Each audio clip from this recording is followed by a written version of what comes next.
हे दोस्तों, आज हम सन 2019 के जीएस पेपर 2 के क्वेश्चन देखेंगे।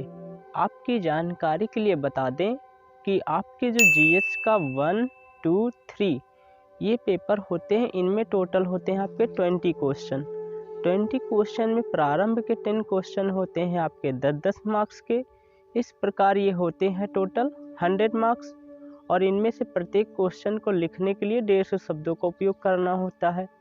और वहीं अंतिम के 10 क्वेश्चन में प्रत्येक क्वेश्चन होता है 15-15 मार्क्स का, और जिसे लिखने के लिए आपको 250 शब्दों का यूज करना होता है प्रत्येक क्वेश्चन पर, और हर एक क्वेश्चन आपको देगा 15 मार्क्स।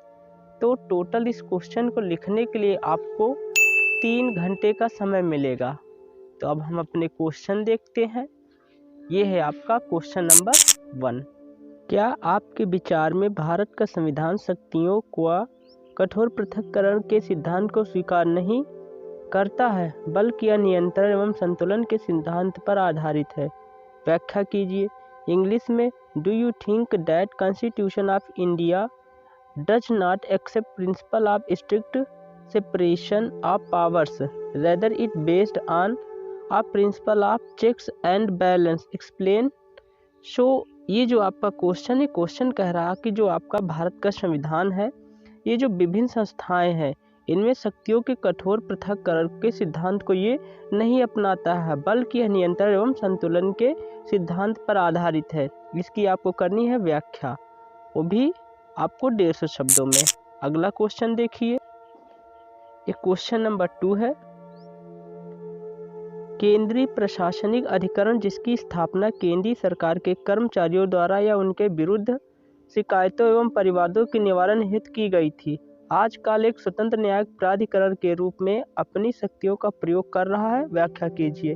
इंग्लिश में, the central administrative tribunal which was established for redressal of governance and complaints by against central government employees nowadays is exercising its power as an independent judicial authority, explain।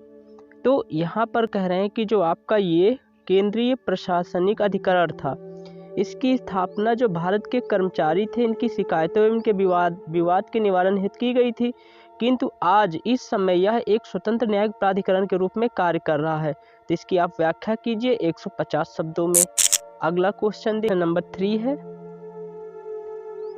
इसमें है, भारत में नीति निर्माताओं को प्रभावित करने के लिए किसान संगठनों द्वारा क्या क्या तरीके अपनाए जाते हैं और वे तरीके कितने प्रभावी हैं? इंग्लिश में, what are the methods used by farmers organization to influence and makers in India and law effective are these methods। तो यहाँ पर कह रहे हैं जो भारत के ये किसान संगठन है, ये कौन से वो तरीके अपनाते हैं किसको, नीति निर्माताओं को प्रभावित करने के लिए। तो इन तरीकों को आपको बताइए और ये तरीके कितने प्रभावी हैं। नीति निर्माता मीन्स जो कानून बनाते हैं देश का, तो इन्हें कितना प्रभावित करते हैं, तो इन तरीकों को आप बताइए। अगला देखिए क्वेश्चन नंबर 4। न्यायालय के द्वारा विधायी शक्तियों के वितरण से संबंधित मुद्दों को सुलझाने से परिसंघीय सर्वोच्चता का सिद्धांत और समरस अर्थान्वयन उभर कर आए हैं, स्पष्ट कीजिए। इंग्लिश में, from the resolution for continuous issues regarding distribution of legislative powers and courts, principle of federal supremacy and harmonious construction have emerged, explain। तो यहाँ पर कह रहे हैं जो आपका ये न्यायालय है, न्यायालय कहता है कि विधायी शक्तियों के वितरण से सर्वोच्चता का सिद्धांत और समरस अर्थान्वयन उभर कर आए हैं, इन्हें स्पष्ट कीजिए। तो न्यायालय जो आपकी होती है न्यायपालिका, और विधायी शक्तियाँ मीन्स जो आपकी विधायिका, तो इनके विषय में आप पढ़िएगा तो आपको अच्छे से क्वेश्चन का उत्तर मिल जाएगा। अगला देखिए क्वेश्चन नंबर 5। धर्मनिरपेक्षता को भारत में संविधान के उपागम से फ्रांस क्या सीख सकता है? इंग्लिश में, what can France learn from the India constitution's approach to secularism. तो यहाँ कह रहे हैं कि जो हमारा ये फ्रांस है, फ्रांस भारत के संविधान से धर्मनिरपेक्षता के विषय में क्या सीख सकता है। इसका भी उत्तर आपको देना है 150 शब्दों में, कोई ज़्यादा शब्द नहीं होंगे, और जिसको मिलेंगे लिखने के लिए आपको 10 मार्क्स। अगला क्वेश्चन देखिए, उच्च समृद्धि के लगातार अनुभव के बावजूद भारत के मानव विकास के निम्नतम संकेतक चल रहे हैं। उन मुद्दों का परीक्षण कीजिए जो संतुलित और समावेशी विकास को पकड़ में आने नहीं दे रहे हैं। इंग्लिश में, despite consistent experience of high growth, India still goes with lowest indicators of human development, examine the issues that make balanced and inclusive development elusive। सो यहाँ पर कह रहे हैं कि जो मानव विकास है आपका, इस मानव विकास के उच्चतम अनुभव के बावजूद भी वे कौन से मुद्दे हैं जिनके कारण आपका समावेशी विकास और संतुलित विकास पकड़ में नहीं आ रहा है। तो उन मुद्दों को आपको ढूंढना है जिन मुद्दों के कारण ये मानव विकास अच्छे से नहीं हो पा रहा है। क्वेश्चन नंबर देखिए अगला, क्वेश्चन नंबर 7। इसमें है, भारत में निर्धनता और भोग के बीच संबंध में एक बढ़ता हुआ अंतर है। सरकार द्वारा सामाजिक व्यय को संकुचित किया जाना निर्धनों को अपने खाद्य बजट को निचोड़ते हुए खाद्येतर अत्यावश्यक मदों पर अधिक व्यय करने के लिए मजबूर कर रहा है। स्पष्ट कीजिए। इंग्लिश में, there is a growthing divergence in relationship between poverty and hunger in India. The shrinking of social expenditure by government of forcing the poor to spend more on non-food essential items squeezing their food budget elucidate। तो इस question में कह रहे हैं कि जो आपके निर्धन है सरकार, हमारी जो सरकार है, इस सरकार के कम व्यय के कारण किसमें, सामाजिक व्यय पर। तो ये जो आपके गरीब हैं, निर्धन व्यक्ति, इनका जो खाद्य बजट है वो अधिक से अधिक खर्च हो रहा किसमें, अत्यावश्यक खाद्येतर वस्तुएं, अर्थात ऐसी वस्तुएं, ये खाद्येतर वस्तुएं वे वस्तुएं होती हैं जो खाने योग्य नहीं फिर भी व्यक्ति के यूज के योग्य होती हैं। तो इन पर इन गरीबों को अधिक से अधिक खर्च करना पड़ रहा है क्योंकि सरकार इन पर कम व्यय कर रही है। तो इसकी वजह से एक निर्धन व्यक्ति और भूख के बीच अंतर बढ़ता ही है। अगला क्वेश्चन देखिए, सूचना और संप्रेषण प्रौद्योगिकी ICT आधारित परियोजनाओं कार्यक्रमों का कार्यान्वयन आमतौर पर कुछ विशेष महत्वपूर्ण कारकों की दृष्टि से ठीक नहीं रहता है। इन कारकों की पहचान कीजिए और उनके प्रभावी कार्यान्वयन के उपाय सुझाइए। इंग्लिश में, implementation of information and communication technology ICT based projects are programs usually suffers in terms of certain viral factor identity these factors and suggest measures for their effective implementation. तो यहाँ पर कहते हैं जो सूचना आपकी, ये जो है आपकी सूचना और संप्रेषण प्रौद्योगिकी, सूचना संप्रेषण प्रौद्योगिकी में से जो परियोजनाएं हैं ये किन्हीं कारकों में अच्छी उपयोगी सिद्ध नहीं होती हैं। तो उन कारकों को पहचानिए और उन कारकों के अपने अनुसार उपाय बतलाइए। तो सूचना मीन्स जो सूचनाएं आप भेजते हैं, जैसे इंटरनेट से आप व्हाट्सएप पर भी, और संप्रेषण मीन्स जो उसे सूचना को प्राप्त करे। तो इसमें से वो ऐसी कुछ परियोजनाएं हैं जिनके उपयोगी सिद्ध नहीं होती हैं किन्हीं कारणों की वजह से। तो आपको उन कारकों को पहचानना है और फिर उनके उपाय बतलाने हैं। अगला क्वेश्चन देखिए,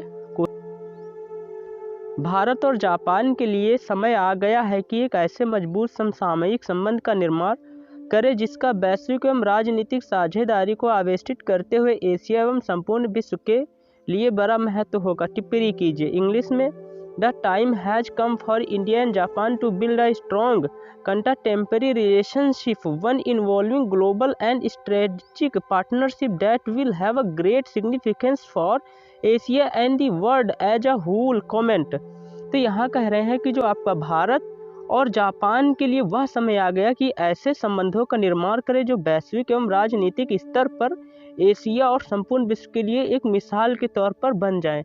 ये आपका इंटरनेशनल रिलेशन से क्वेश्चन है। अगला क्वेश्चन देखिए, आवश्यकता से कम नकदी अत्यधिक राजनीति ने यूनेस्को को जीवन लक्ष्य की स्थिति में पहुंचा दिया है।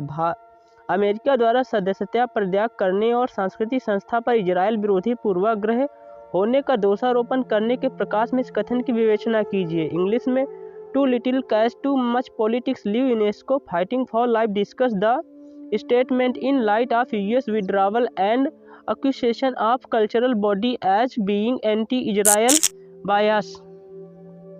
तो इस क्वेश्चन में जो यूनेस्को है इसे अत्यधिक कम नकदी और राजनीति के अत्यधिक प्रभाव ने इसके जीवन रक्षण के लिए सिर्फ इसे मजबूर कर दिया है और साथ में अमेरिका ने इसकी सदस्यता भी त्याग दी है, वो ये कहकर कि ये इजराइल विरोधी पूर्वाग्रह वो भी सांस्कृतिक संस्था पर है। ये शब्द, तो इस शब्द पर आप प्रकाश डालिए कि हाँ अमेरिका ने इस यूनेस्को को क्यों त्याग दिया और ये जो यूनेस्को है इसकी अत्यधिक जीवन रक्षा हो रही है अपने जीवन के लिए बचाने के लिए, क्योंकि इसे अत्यधिक कम नकदी मिल रही है और इस पर अत्यधिक राजनीति हो रही है। तो ये आज के क्वेश्चन थे टोटल आपके 10 और अगले वीडियोज में हम देखेंगे क्वेश्चन नंबर 11 से क्वेश्चन नंबर 20 तक, जिनमें से प्रत्येक क्वेश्चन को लिखने के लिए आपको 250 शब्दों का उपयोग करना होता है और इन 1 से 10 तक क्वेश्चन में आपको उपयोग करने होते हैं 150 शब्दों। तो अब हम क्वेश्चन नंबर 11 से क्वेश्चन नंबर 20 तक देखेंगे। यहाँ पर आपको प्रत्येक क्वेश्चन 250 शब्दों में लिखना होगा और प्रत्येक क्वेश्चन होता है आपका 15 मार्क्स का और हमने कैलकुलेशन करके निकाला था।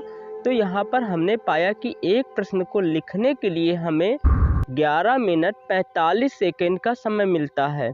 तो आप देखिए क्वेश्चन नंबर 11।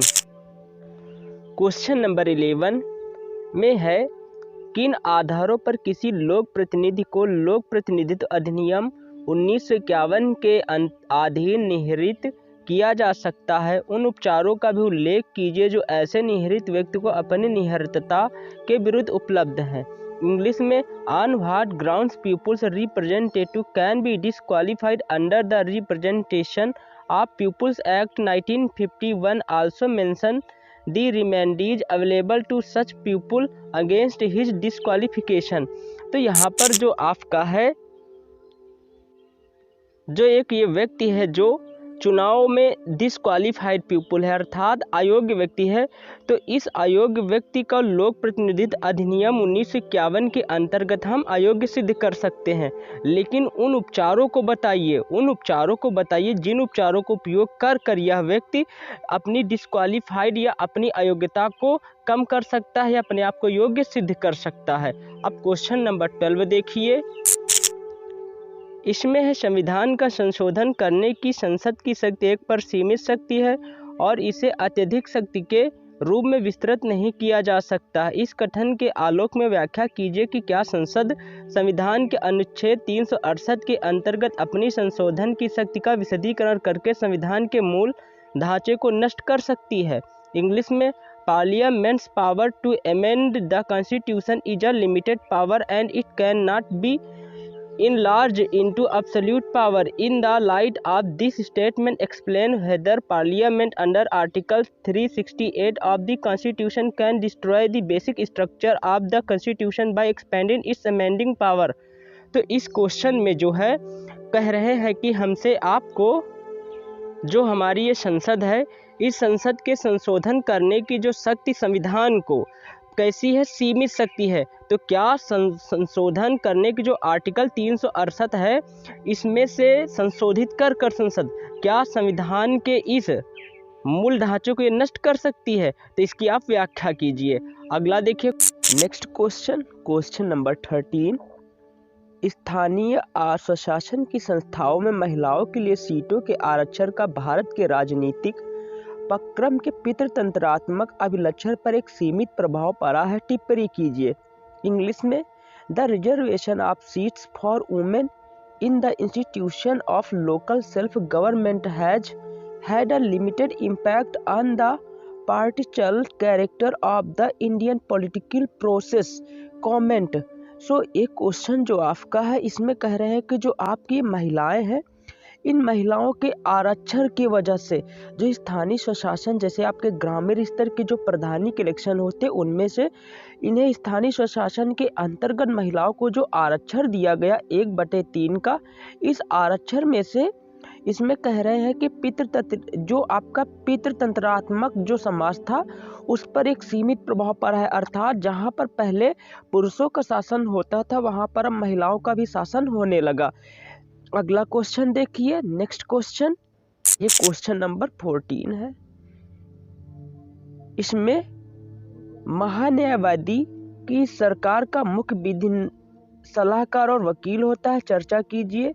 इंग्लिश में the attorney general is the chief legal adviser and lawyer of the government of India, discuss. तो इस क्वेश्चन में कह रहे हैं कि जो आपका ये महान्यायवादी होता है, ये महान्यायवादी भारत सरकार का विधि सलाहकार और वकील होता है। तो आपको बता दें, जो आपकी भारत सरकार कोई एक अकेला व्यक्ति नहीं होता है, बल्कि कार्यपालिका, न्यायपालिका और विधायक का मिला जुला रूप होता है। अगला क्वेश्चन देखिए, इस क्वेश्चन में राष्ट्रीय विधि निर्माता के रूप में अकेले संसद सदस्य की भूमिका अवनति की ओर है, जिसके फलस्वरूप वाद विवादों की गुणवत्ता और उसके परिणामों पर प्रतिकूल प्रभाव भी पड़ चुका है, चर्चा कीजिए। इंग्लिश में individual parliamentarians rule as a national law maker is on decline which is turn has adversity impacted the quality of debates and their outcome, discuss. तो इसमें कह रहे हैं कि जो आपका ये एक संसद सदस्य है, इस संसद सदस्य का जो राष्ट्रीय विधि निर्माता अर्थात राष्ट्रीय स्तर के जो जितने भी सारे कानून होते हैं, उनके बनाने के रूप में इसका जो पद या भूमिका है वो अवनति की ओर जा रही है। तो इसकी वजह से वाद विवादों की गुणवत्ता व परिणाम पर प्रतिकूल प्रभाव पड़े हैं, नीचे गिरे, अर्थात इन प्रभावों की में जो है कमी आई है, इस पर चर्चा कीजिए आप। अगला क्वेश्चन, विकास योजना के 9 उदारवादी प्रतिमान के संदर्भ में आशा की जाती है कि बहुस्तरीय योजनाकरण संक्रियाओं को लागत प्रभावी बना देगा और अनेक क्रियान्वयन रुकावटों को हटा देगा, चर्चा कीजिए। इंग्लिश में in the concept of new liberal paradigm of development planning multi level planning is expected to make operations cost effective and remove many implementation blockage, discuss। इसमें कह रहे हैं कि जो आपका 9 उदारवादी प्रतिमान है, जो 9 उदारवादी अवस्था है, वो बहुस्तरीय योजनाओं को प्रभावी करने में तो आगे बढ़ा रहा है, किंतु अनेक क्रियान्वयन में ये रुकावटों के रूप में सामने आ रहा है। तो इस पर भी आपको चर्चा करनी है। क्वेश्चन नंबर अगला देखिए, इसमें विभिन्न सेवा क्षेत्रकों के बीच सहयोग की आवश्यकता विकास प्रवचन का एक अंतर्निहित घटक रहा है, साझेदारी क्षेत्रकों के बीच पुल बनाती है, यह सहयोग और टीम भावना की संस्कृति को भी गति प्रदान कर देती। उपरोक्त कथनों के प्रकाश में भारत के विकास प्रक्रम का परीक्षण कीजिए। इंग्लिश में the need for cooperation among various service sectors has been an inherent components of development, discuss partnership, bridge the gap among the sectors. It also sets in motion of culture of collaboration and team spirit in the light of statement above examine India development process। तो इसमें कह रहे हैं कि आपका जो प्राथमिक क्षेत्रक, द्वितीयक क्षेत्रक और तृतीयक क्षेत्रक अर्थात विभिन्न क्षेत्रक के बीच ये जो सहयोग है, इस सहयोग की वजह से विकास हो रहा है और टीम भावना की संस्कृति उत्पन्न हो रही है, इस पर आप चर्चा कीजिए। नेक्स्ट क्वेश्चन देखिए, भेद वर्गों के लिए क्रियान्वित की जाने वाली कल्याण योजनाओं का निष्पादन उनके बारे में जागरूकता के न होने के नीतिक्रम की सभी अवस्थाओं पर उनके सक्रिय तौर पर सम्मिलित न होने के कारण इतना प्रभावी नहीं होता, चर्चा कीजिए। इंग्लिश में performance of welfare schemes that are implemented for vulnerable sections is not so effective due to absence of their awareness and active improvement a all stages of policy process, discuss. इसमें कह रहा है जो आपके शुभेद वर्ग होते हैं, शुभेद वर्ग ऐसे वर्ग जो बहुत संवेदनशील होते हैं, जैसे आपकी जनजातियाँ, तो इनके जो कल्याण के लिए योजनाओं का निष्पादन अच्छे से नहीं हो पाता, इसलिए क्योंकि इन लोगों को अपनी उन योजनाओं के प्रति जागरूकता नहीं है और वो अपनी इन योजनाओं के प्रति सक्रिय नहीं है, इस पर आप चर्चा कीजिए। अगला क्वेश्चन देखिए, इसमें है उभरती हुई वैश्विक व्यवस्था में भारत द्वारा प्राप्त नव भूमिका के कारण उत्प्रेरित एवं उपेक्षित राष्ट्रों के मुखिया के रूप में दीर्घकाल से संपोषित भारत की पहचान लुप्त हो गई है, विस्तार से समझाइए। इंग्लिश में the long sustained image for India has a leather of oppressed and marginalized nations has disappeared on account of its newfound role in the emerging global order। elaborate।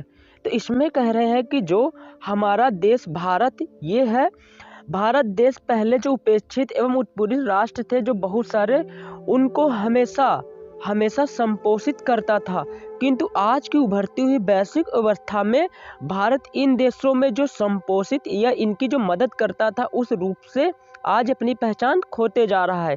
इस पर विस्तार से चर्चा कीजिए। आपका ये इंटरनेशनल से क्वेश्चन था और इसके पहले के जो आपके क्वेश्चन नंबर 11 से क्वेश्चन नंबर 18 तक के जो थे क्वेश्चन वो आपके थे उससे पॉलिटी से। क्वेश्चन नंबर अगला देखिए। भारत और यूनाइटेड स्टेट्स के बीच संबंधों में खटास के प्रवेश का कारण वाशिंगटन का अपनी वैश्विक रणनीति में अभी तक भी भारत के लिए किसी ऐसे स्थान की खोज करने विफलता है जो भारत के आत्म समादर और महत्वाकांक्षा को संतुष्ट कर सके। उपयुक्त उदाहरणों के साथ स्पष्ट कीजिए। What introduce friction into the items between India and the United States is that Washington is still unable to find for India position its global strategy which would satisfy India's national self-esteem as ambitions explained with suitable examples। तो इसमें कह रहे हैं आपका India है, India की जो खटास है किसके साथ, आपकी यूएस से, जो अमेरिका है। इससे खटास इसलिए है कि जो वाशिंगटन इस अमेरिका की राजधानी है, ये आज दिन तक भी भारत की वैश्विक रणनीति में कोई भी खोज नहीं कर पाया है, जिसके कारण इंडिया और यूएसए के बीच खटास है। तो यहाँ पर हमने सभी क्वेश्चन 20 कंप्लीट कर लिए। अब नेक्स्ट वीडियोज में हम देखेंगे जीएस पेपर 2 के क्वेश्चन 2018 के। Thank you and so much.